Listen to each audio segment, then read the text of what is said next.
बहुत दया दृष्टि से आपके चरणों में आया हूँ बड़ी आस करके। और मैं ये चाहता हूँ कि अब मेरी 60 साल की उम्र होने वाली है और मेरे 5 बच्चे हैं, 1 लड़की 4 लड़का हैं। और मैंने चका और 5वीं लड़की, 5ओं की शादी कर दी। और मैं ये चाहता हूँ महाराज जी कि अब मैं यहीं पर सेवा में ही अपने प्राण माँ के चरणों में अर्पित कर दूँ। पत्नी कहाँ आपकी? घर पे ही है महाराज जी। तो पत्नी को ना छोड़ो बुढ़ापे में। महाराज जी अगर हमारी मृत्यु हो जाएगी तो पत्नी घर पर नहीं रहे। भगवान के दिए हुए 4 बच्चे हैं, वो सेवा करने के लिए हैं।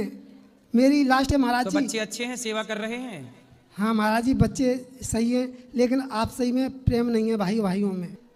अगर हमने तो अपने बच्चों को हमेशा एक ही रूप में देखा है, लेकिन बच्चे ये चाहते हैं कि हमारे तुमात करते हैं, लेकिन हम अपनी आत्मा से बिल्कुल तुमात नहीं करते हैं। अब जब भगवान नहीं सबके लिए एक, तो हम कैसे एक बराबर कर सकते हैं? सब प्रभु की कृपा है, बिना उनके तो पत्ता भी नहीं हिल सकता है। अच्छे देखो, आपके 4 बच्चे हैं तो चारों में आप भेद मत करो।